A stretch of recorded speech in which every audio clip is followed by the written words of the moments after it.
अधिकार। भारतीय संविधान में अधिकार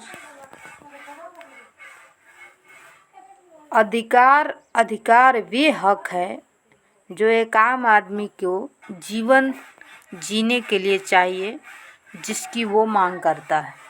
अधिकारों का घोषणा पत्र। अधिकतर लोकतांत्रिक देशों में नागरिकों के अधिकारों को संविधान में सूचीबद्ध कर दिया जाता है। जैसे सूची को अधिकारों का घोषणा पत्र कहते हैं, जिसकी मांग 1928 में नेहरू जी ने उठाई थी। भारतीय संविधान में मौलिक अधिकार। भारत के स्वतंत्रता आंदोलन के दौरान क्रांतिकारियों और स्वतंत्रता नायकों द्वारा नागरिक अधिकारों की मांग समय समय पर उठाई जाती रही। 1928 में भी मोतीलाल नेहरू समिति ने अधिकारों की एक घोषणा पत्र की मांग उठाई थी। फिर भी स्वतंत्रता के बाद इन अधिकारों में से अधिकांश को संविधान में सूचीबद्ध कर दिया गया है। 44वें संविधान संशोधन द्वारा संपत्ति के अधिकार को मौलिक अधिकार की सूची में निकाला गया है। सामान्य अधिकार वे अधिकार जो साधारण कानूनों की सहायता से लागू किए जाते हैं तथा इन अधिकारों में संसद कानून बना करके परिवर्तन कर सकती है। मौलिक अधिकार वे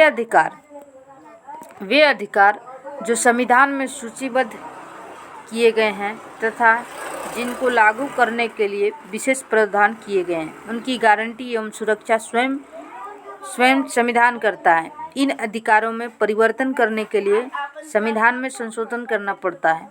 सरकार का कोई भी अंग मौलिक अधिकारों के विरुद्ध कोई कार्य नहीं कर सकता है। भारतीय संविधान के भाग 3 में वर्णित 6 मौलिक अधिकार निम्न प्रकार है।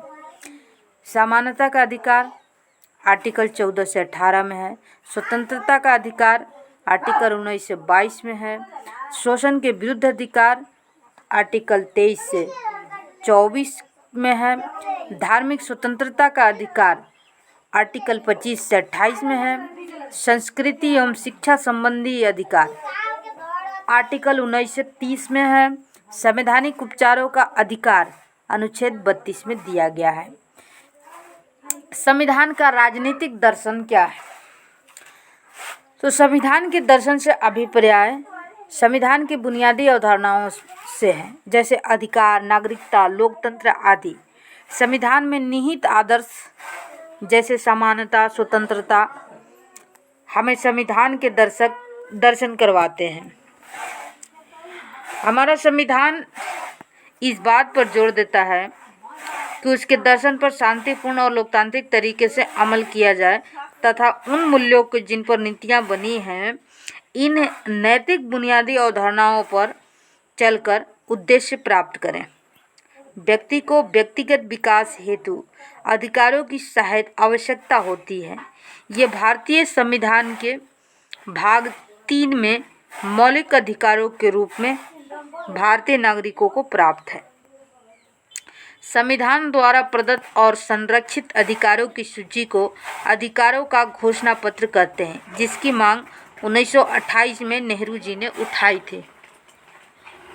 हमारे 6 मौलिक अधिकार समानता का अधिकार, स्वतंत्रता का अधिकार, शोषण के विरुद्ध अधिकार, धार्मिक स्वतंत्रता का अधिकार, संस्कृति एवं शिक्षा संबंधी संवैधानिक उपचारों का अधिकार। दक्षिण अफ्रीका के संविधान में सूचीबद्ध प्रमुख अधिकार क्या है? दक्षिण अफ्रीका के कॉन्स्टिट्यूशन में सूचीबद्ध अधिकार क्या है जो भारत में नहीं है? तो साउथ अफ्रीका में गरिमा का अधिकार है, निजता का अधिकार है, श्रम संबंधी समुचित व्यवहार का अधिकार है, स्वास्थ्य, पर्यावरण और पर्यावरण संरक्षण का अधिकार है, समुचित आवास का अधिकार है, स्वास्थ्य सुविधाएं, भोजन, पानी और सामाजिक सुरक्षा का अधिकार, बाल अधिकार, बुनियादी और उच्च शिक्षा का अधिकार, सूचना प्राप्त करने का अधिकार, सांस्कृतिक, धार्मिक और भाषाई समुदाय का अधिकार। राज्य के नीति निर्देशक तत्व क्या है? स्वतंत्र भारत में सभी नागरिकों को समानता लाने और उसका कल्याण करने के लिए मौलिक अधिकारों के अलावा बहुत से नियमों की जरूरत थी। राज्य के नीति निर्देशक तत्वों के तहत ऐसे ही नीतिगत निर्देश सरकारों के दिए गए, जिनको न्यायालय में चुनौती दी नहीं जा सकती, परंतु उन्हें लागू करने के लिए सरकार से आग्रह किया जा सकता है। सरकार का दायित्व है कि जिस सीमा तक उन्हें लागू कर सकती है करे। प्रमुख नीति निर्देशक तत्वों की सूची में 3 प्रमुख बातें, वे लक्ष्य और उद्देश्य जो एक समाज के रूप में हमें स्वीकार करने चाहिए, वे अधिकार जो नागरिकों को मौलिक अधिकारों के अलावा मिलने चाहिए, वे नीतियाँ जिन्हें सरकार को स्वीकार करनी चाहिए। नागरिकों को मौलिक कर्तव्य क्या है? 1976 में 42वें संविधान संशोधन द्वारा नागरिकों के मौलिक कर्तव्यों की सूची अनुच्छेद 51 क का समावेश किया गया है, जिसके अंतर्गत नागरिकों के 10 मौलिक कर्तव्य निम्न हैं। संविधान का पालन करना, राष्ट्रध्वज और राष्ट्रगान का सम्मान करना, राष्ट्रीय आंदोलन को प्रेरित करने वाले उच्च आदर्शों को हृदय में संजोए रखना और उनका पालन करना, भारत की संप्रभुता, एकता और अखंडता की रक्षा करना, राष्ट्र तथा एवं सेवा के लिए तत्पर रहना, नागरिकों में भाईचारे का निर्माण करना, हमारी सामाजिक संस्कृति की गौरवशाली परंपरा के महत्व को समझें और उसकी बनाए रखें, प्राकृतिक पर्यावरण का संरक्षण करें, वैज्ञानिक दृष्टिकोण, मानववाद और ज्ञानार्जन का सुधार की भावना का विकास करें, सार्वजनिक संपत्ति को सुरक्षित रखें, स्वच्छ भारत अभियान को सफल बनाएं और हिंसा से दूर रहें, व्यक्तिगत और सामूहिक गतिविधियों के सभी क्षेत्रों में उत्कर्ष की ओर बढ़ने का प्रयास करें। 10 मौलिक कर्तव्य है, फंडामेंटल ड्यूटीज़ है। नीति निर्देशक तत्वों और मौलिक अधिकारों में संबंध क्या है? तो दोनों एक दूसरे के पूरक है। जहाँ मौलिक अधिकार सरकार के कुछ कार्यों पर प्रतिबंध लगाते हैं, वहीं नीति निर्देशक तत्व उन्हें कुछ कार्यों को करने की प्रेरणा देते हैं। मौलिक अधिकार खासतौर पर व्यक्ति के अधिकारों को संरक्षित करते हैं, वहीं पर नीति निर्देशक तत्व पूरे समाज के हित की बात करते हैं। नीति निर्देशक तत्वों एवं मौलिक अधिकारों में अंतर। तो मौलिक अधिकार को कानूनी सहयोग प्राप्त है, परंतु नीति निर्देशक तत्वों को कानूनी सहयोग प्राप्त नहीं है। अर्थात मौलिक अधिकारों को उल्लंघन पर आप न्यायालय में जा सकते हैं, परंतु नीति निर्देशक तत्वों को उल्लंघन पर न्यायालय नहीं जा सकते। संवैधानिक उपचारों का क्या अधिकार है? हाँ, आवत ही।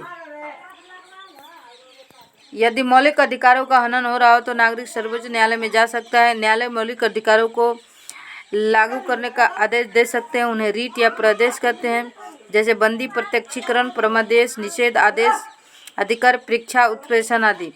वर्ष 2000 में सरकार ने राष्ट्रीय मानवाधिकार आयोग का गठन किया। मानव अधिकारों के उल्लंघन की शिकायतें मिलने पर राष्ट्रीय मानवाधिकार आयोग स्वयं अपनी पहल पर या किसी पीड़ित व्यक्ति की याचिका पर जांच कर सकता है। संविधान के 42वें संविधान संशोधन द्वारा 10 मौलिक कर्तव्य जोड़े गए तथा 86वें संविधान अधिनियम 2002 द्वारा एक और कर्तव्य जुड़ने की इनकी संख्या 11 हो गई है।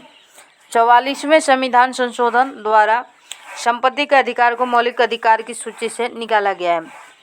93वें संशोधन 2002 द्वारा शिक्षा के अधिकार को 21A में जोड़ा गया है। नीति निर्देशक तत्व वे सिद्धांत हैं जिन्हें राज्य का आदर्श रूप रखने का निर्देश दिया गया है।